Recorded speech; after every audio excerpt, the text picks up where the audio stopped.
Hello, Detroit Lions faithful, and welcome to Lions News Fan Report, where we deliver the most thrilling updates straight from Ford Field. If you're as eager as I am for every nugget of Lions lore, smash that like button and subscribe to Lions News Fan Report, and tap the bell so you never miss an electrifying headline. Word on the street is that Detroit has quietly secured someone who knows our offensive heartbeat inside and out. A familiar face who once wore the Honolulu blue and silver absorbed our system, then sharpened his chops under a legendary mentor. Could this be the move that keeps our offense humming just like before? I'll tell you, the buzz is undeniable, and some insiders hint that an official confirmation could drop any day now. Think back to 2022. Our offense was firing on all cylinders, rewriting franchise records under the guidance of a coordinator whose playbook felt tailor-made for this roster. Behind the scenes, a senior offensive assistant worked tirelessly to translate Dan Campbell's vision into reality, fostering trust and cohesion. Then, when that coordinator departed for a head coaching role elsewhere, that trusted assistant also departed to join a high-profile staff out west, helping to pilot a rookie quarterback to, lo and behold, rumors now swirl that this coach has returned to Motor City's fold, primed to take on the mantle of play caller. Imagine an offensive leader who already speaks the language, one who won't need months to acclimate. Could it mean the seamless transition we crave, allowing us to maintain our identity as a high-octane, top-ranked scoring unit? Or is this merely wishful thinking, a safe but unimaginative choice in a world hungry for fresh sparks? Let's not overlook the context. Under our outgoing coordinator, Detroit achieved back-to-back NFC North crowns and came agonizingly close to a Super Bowl berth. Continuity became almost sacred. Now, with questions about how our play caller from 2022 will measure up against the challenges of 2025, the Lions front office faced a crossroads. Do you reinvent the wheel, or do you resume cruising on the same trusted path? According to reliable sources, Dan Campbell insisted on someone who could retain as much. During his tenure with the Broncos, he played a pivotal role in guiding a rookie quarterback to double-digit wins, showcasing his ability to develop passing concepts on the fly. That stint restored his reputation after a rocky first coordinator attempt, and now he's back with renewed confidence and fresh ideas. Could those lessons translate to Detroit's playbook this fall, injecting innovative wrinkles without abandoning what worked in 2023? Dig even deeper, and you'll find that during his stint away, this coach immersed himself in Sean Payton's offense, learning advanced route combinations and refining his understanding of pass-game intricacies. Under Payton's watchful eye, he helped sculpt strategic game plans that frequently ambushed unsuspecting defenses. Could those same schematics now unfold at Ford Field, subtly modernizing our offense while preserving our core identity as a juggernaut? And remember, his rapport with our star tight end could unlock new mismatch opportunities, creating nightmares for opposing secondaries. Fans are already theorizing about the wrinkles he might introduce. Will we see more jet sweeps to exploit Laken Tomlinson's blocking prowess? What about gadget plays designed to get Amon-Ra St. Brown matched up against linebackers in space? Could our newly fortified offensive line suddenly be the launchpad for deep shots downfield? The possibilities are tantalizing, yet questions persist. Can this coach transcend his role as an assistant and thrive under the high-stakes spotlight of full-time play calling? Meanwhile, the clock is ticking. Training camp looms, and every day without clarity fuels feverish debate.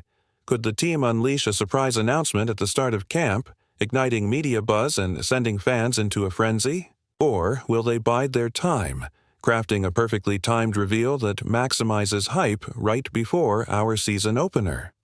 Either strategy could shape the narrative for weeks, and the mere anticipation feels like an adrenaline shot to the heart of Lions country. What do you think, Lions fans? Are you ready to embrace the comfort of continuity, or are you itching for something completely new? Drop your thoughts below and let the debate begin. Before we jump into the next exciting chapter, don't forget to hit that like button. Subscribe to Lions News Fan Report and turn on notifications so you're always first in line for breaking news and insider scoops. Now, let's pick up where we left off and explore what this potential hire could mean for Mike Kafka's offense, our roster, and the entire trajectory of this franchise. If John Morton truly assumes play-calling duties, imagine the ripple effects throughout the locker room. Our veteran quarterback, who already has chemistry with many of these coaches from minicamp conversations, could suddenly find himself operating in a system he's partially learned before, accelerating his comfort level and keeping defenses off balance. Fans are buzzing. Could this familiarity shorten the learning curve and lead to early season fireworks? Picture our aerial attack, once a work in progress, suddenly clicking with precision on third downs. Some insiders think Morton's return might even instigate small roster tweaks, prompting the front office to eye a speedy slot receiver or a versatile tight end to complement his schemes. Could that be the reason we saw Detroit quietly meeting, with free agent targets right after the rumor surfaced? It's possible that scouts have already identified a couple of undervalued speedsters, envisioning them as the perfect fit for Morton's quick tempo, horizontal passing concepts. Beyond personnel, let's consider play design. During his most recent stint as an assistant with a high-flying offense, Morton earned praise for creative pre-snap motions and misdirection that kept opposing units guessing. If he brings those wrinkles to Ford Field, will our offensive line suddenly have to account for jet sweeps, tunnel screens, and crossers flooding the middle? And how will that impact DeAndre Swift's role in the backfield? Could Swift morph into a Swiss Army knife, lining up in the slot one play, receiving a swing pass the next, then taking a handoff on a zone read? Lions fans are already theorizing that Morton's presence could spark a renaissance for Swift's versatility, unleashing more creative looks than we've seen since Barry Sanders roamed these grounds. But here's the question.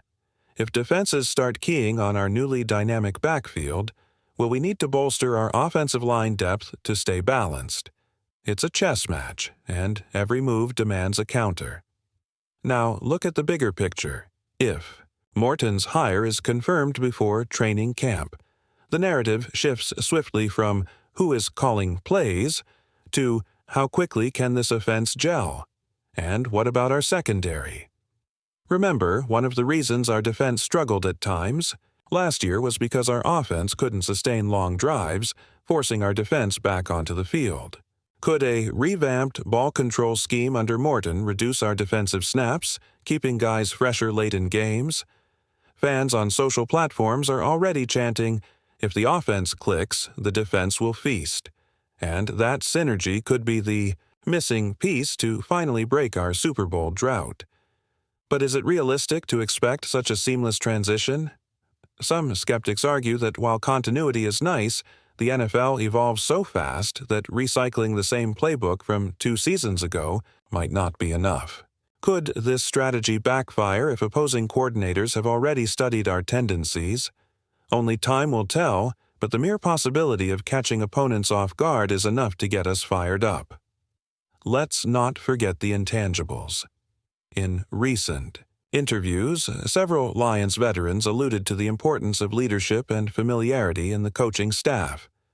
Bringing back a respected figure like Morton could inject confidence during crunch time, especially in close games where one well-timed, audible or clever hot route can turn a stalled drive into a touchdown. I keep picturing a scenario late in a primetime showdown. 4th and short, defense on its heels because Morton has installed a jet sweep fake, drawing everyone to the wrong gap, and then handing off to our shifty back for the game-winning conversion. Moments like that become lore. They create belief.